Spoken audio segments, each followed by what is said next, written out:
बिस्मिल्लाहिर्रहमानिर्रहीम। अस्सलामु अलैकुम। इल्म की बात देखने वालों को राव कमर रिजवान नई वीडियो में खुश आमदीद कहता है।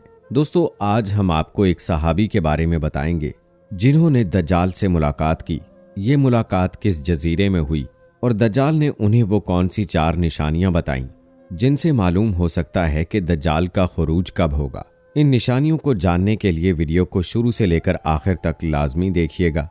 और अगर आपने अभी तक हमारा चैनल इल्म की बात सब्सक्राइब नहीं किया है तो अभी सब्सक्राइब कर लें।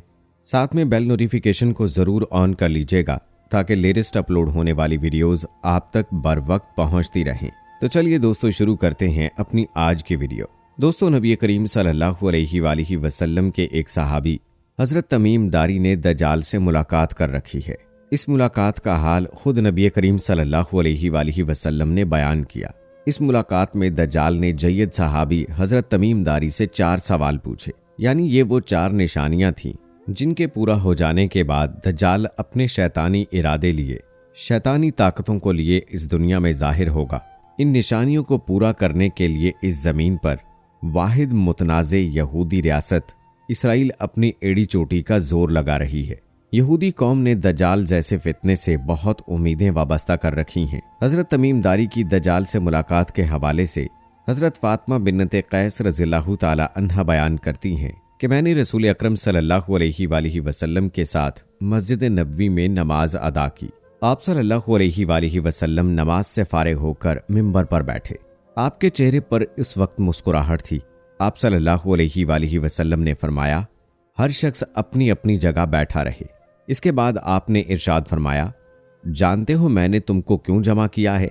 सहाबा ने अर्ज किया, अल्लाह और उसका रसूल ही जानते हैं। आप सल्लल्लाहु अलैहि वसल्लम ने फरमाया, बाखुदा मैंने तुमको ना तो माल वगैरह की तकसीम के लिए जमा किया है, न किसी जहाद की तैयारी के लिए, बस सिर्फ इस बात के लिए जमा किया है कि तमीम दारी पहले नसरानी था, वो आया और मुसलमान हो गया और मुझसे एक किस्सा बयान करता है जिससे तुमको मेरे इस बयान की तस्दीक हो जाएगी जो मैंने कभी दज्जाल के मुतालिक तुम्हारे सामने जिक्र किया था।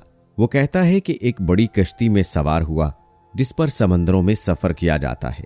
उनके साथ कबीला लखम और जजाम के 30 लोग भी थे। ये 1 माह तक समंदरी तूफान में फंसे रहे।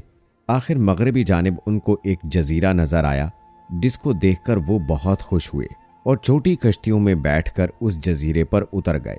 सामने उनकी नज़र जानवर की शक्ल की एक चीज़ पर पड़ी जिसके पूरे जिस्म पर बाल ही बाल थे कि उनमें उसके अज़ाए मस्तूरा तक कुछ नज़र न आते थे। लोगों ने उससे कहा, कमबख्त तू क्या बला है? वो बोली, मैं जसासा हूँ। चलो इस गिरजे में, वहाँ एक शख्स है जो तुम्हारी खबरों का मुश्ताक है।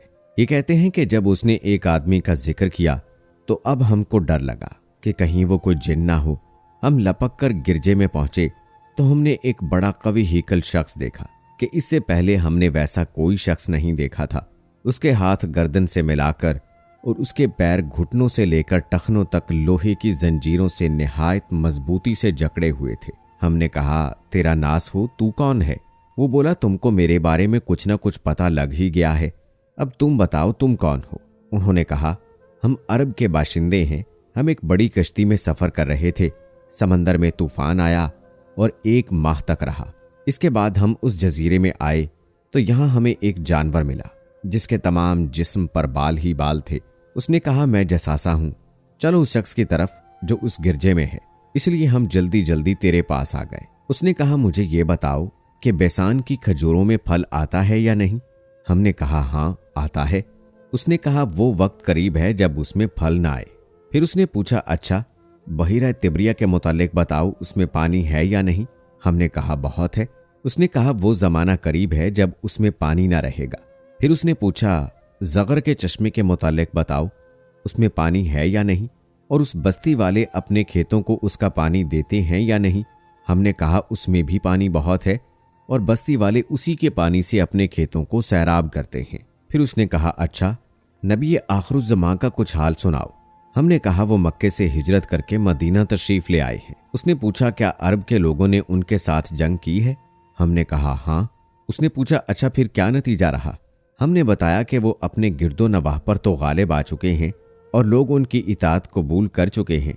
उसने कहा, सुन लो,